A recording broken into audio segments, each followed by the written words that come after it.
ಯಮನ್ ದೇಶದಲ್ಲಿ ಕೇರಳದ ಒಂದು ಮಹಿಳೆಗೆ ಗಲ್ಲು ಶಿಕ್ಷೆ ಆಗುತ್ತೆ.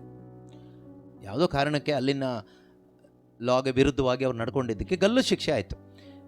ಗಲ್ಲು ಶಿಕ್ಷೆ ಆದಾಗ ಅವರ ಫ್ಯಾಮಿಲಿ ಕಡೆಯಿಂದ ಎಷ್ಟು ಕೋಟಿಗಳು ಕೊಡಲಿಕ್ಕೆ, ಸುಮಾರು 8 ಕೋಟಿನೋ ಎಷ್ಟೋ ಅವ್ರು ರೆಡಿ ಮಾಡಿದ್ರು ಕೊಡಲಿಕ್ಕೆ.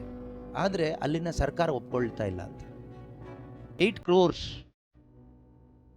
8 lakhs ಅಲ್ಲ, ನಮಗೆ 8,000 ಊಟ ಹಾಕೋದೇ ದೊಡ್ಡ ಕಷ್ಟದ ಸಮಸ್ಯೆ.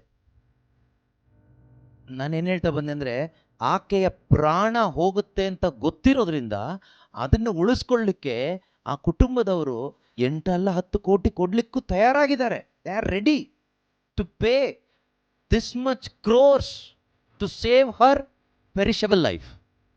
ನಶಿಸಿ ಹೋಗುವ ಆಕೆ ಜೀವನವನ್ನು ಸ್ವಲ್ಪ ಮಟ್ಟಿಗೆ ಹಿಡಿದು ನಿಲ್ಲಿಸ್ಲಿಕ್ಕೋಸ್ಕರ, ಕಾಪಾಡಲಿಕ್ಕೋಸ್ಕರ 8 ಕೋಟಿ ಕೂಡ ಕೊಡ್ಲಿಕ್ಕೆ ತಯಾರಾಗಿದ್ದಾರೆ ಕುಟುಂಬದವರು. ಅದು ಅವ್ರಿಗೆ ಆಕೆ ಮೇಲಿರೋ ಪ್ರೀತಿ, ಅದರಿಂದ ಅವ್ರು ತಯಾರಾಗಿದ್ದಾರೆ. ನಾನು ಹೇಳ್ತಾ ಬಂದಿದ್ದು, ನಮಗೆ ನನ್ನ ಆತ್ಮ ನಿತ್ಯ ನರಕಕ್ಕೆ ಹೋಗುತ್ತೆ ಅಂತ ಗೊತ್ತಾಗಿನೂ ಇದನ್ನು ಉಳಿಸ್ಕೊಳ್ಳಿಕ್ಕೋಸ್ಕರ, ಅಲ್ಲಿಂದ ವಾಪಸ್ ಇದನ್ನು ತಗೊಂಡು ಬರ್ಲಿಕ್ಕೋಸ್ಕರ ನಿಮ್ಮಲ್ಲಿ ಎಷ್ಟು ಜನ ತಯಾರಾಗಿದ್ದೀರಾ? ನಿನ್ನ ಆತ್ಮ ನರಕ ದಾರಿನಲ್ಲಿ ಹೋಗ್ತಾ ಇದೆ.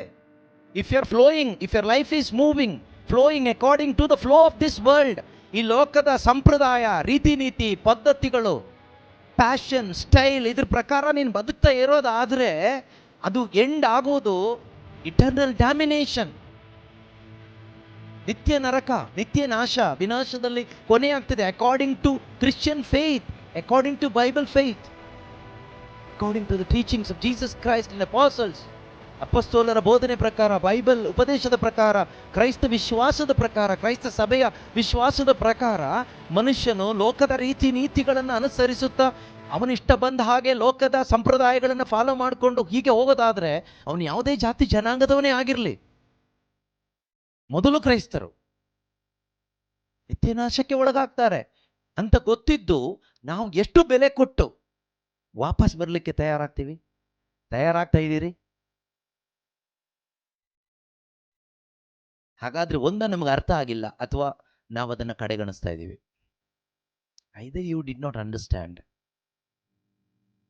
What is hell, what is eternal punishment or damnation, or you are simply ignoring God's grace and mercy.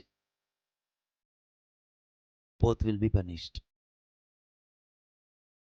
ನಿನಗೆ ದೇವರ ಕೃಪೆ ಅಥವಾ ಕರುಣೆ ಏನು ಅಂತ ಅರ್ಥ ಆಗಿಲ್ಲ, ಅಥವಾ ಅದನ್ನು ರಿಜೆಕ್ಟ್ ಮಾಡಿ ಬದುಕ್ತಾ ಇದೆಯಾ, ಅಥವಾ ಆ ನಿತ್ಯ ಮರಣ ಅಂದ್ರೆ ಏನು, ಆ ನರಕ ದಂಡನೆ ಅಂದ್ರೆ ಏನು, ಅದರ ತೀವ್ರತೆ ಏನು, the intensity of that hell, eternal separation from God, ನಿತ್ಯವೂ ದೇವರಿಂದ ಬೇರ್ಪಟ್ಟು ಬದುಕುವುದರ ಆ ಮಹಾಯಾತನೆ ಏನು ಅನ್ನೋದು ನಮಗೆ ಅರಿವಿಲ್ಲ, ಅದರ ಜ್ಞಾನ ಇಲ್ಲ. ಅಥವಾ ದೇವರ ಕರುಣೆಯನ್ನು, ದೇವರ ಕೃಪೆಯನ್ನು ನಾವು ರಿಜೆಕ್ಟ್ ಮಾಡಿ, ಇಗ್ನೋರ್ ಮಾಡಿ ಬದುಕ್ತೇವೆ.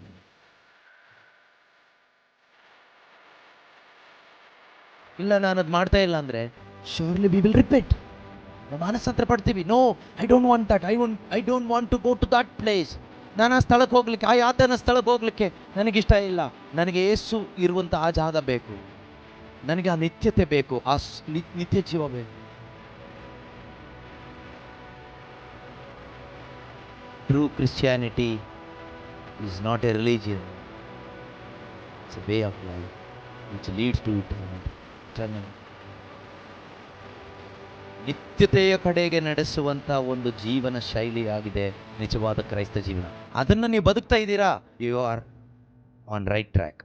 ಗೋ ಅಹೆಡ್, ನೀವು ಸರಿಯಾದ ಟ್ರ್ಯಾಕಲ್ಲಿದ್ದೀರಿ, ಮುಂದಕ್ಕೆ ಹೋಗಿ. And you will have comfort and peace in your heart. ನಿಮ್ಮ ಹೃದಯದಲ್ಲಿ ನಿಜವಾದ ಸ್ವಸ್ಥತೆ ಇರುತ್ತೆ, ನಿಜವಾದ ಒಂದು ಸಮಾಧಾನ ಇರುತ್ತೆ. ಇಲ್ಲ ಟೆನ್ಷನ್, ಭಾರ, ದುಃಖ, ಹೊಟ್ಟೆ ಕಿಚ್ಚು, ಹಣದ ವ್ಯಾಮೋಹ, ಅದು ಇದು ಎಲ್ಲ ತುಂಬಿಕೊಂಡು ಬದುಕ್ತಾ ಇದ್ದೀರಾ. ಅಲ್ಲೆಲ್ಲೂಯ್ಯ, ಪ್ರೈಸ್ ಲಾರ್ಡ್, ಇದೆಲ್ಲ ಇಟ್ಕೊಂಡು, ಇದು ಇಟ್ಕೊಂಡು, ಅದು ಇಟ್ಕೊಂಡು ಕಲಬೆರಕೆಯಾಗಿ ಬದುಕ್ತಾ ಇದ್ದೀರಾ. You are on the wrong path, ತಪ್ಪಾದ ದಾರಿನಲ್ಲಿದ್ದೀರಿ. ಲೋಕದ ಫ್ಲೋ ಪ್ರಕಾರ ಹೋಗ್ತಾ ಇದ್ದೀರಿ. ಸತ್ತ ಮೀನು ಯಾವ ರೀತಿ ನೀರು ಹರ್ಕೊಂಡು ಹೋಗುವ ಹಾಗೆ ಆ ದಿಕ್ಕಲ್ಲಿ ಹೋಗುತ್ತೋ ಅದೇ ರೀತಿಯಲ್ಲಿ ಹೋಗ್ತಾ ಇದ್ದೀರಿ. You need to repent and come back. ಮಾನಸಾಂತರ ಪಟ್ಟು ಮರಳಿ ಬರಬೇಕು. ದೇವರು ಬಯಸ್ತಾ ಇದ್ದಾರೆ.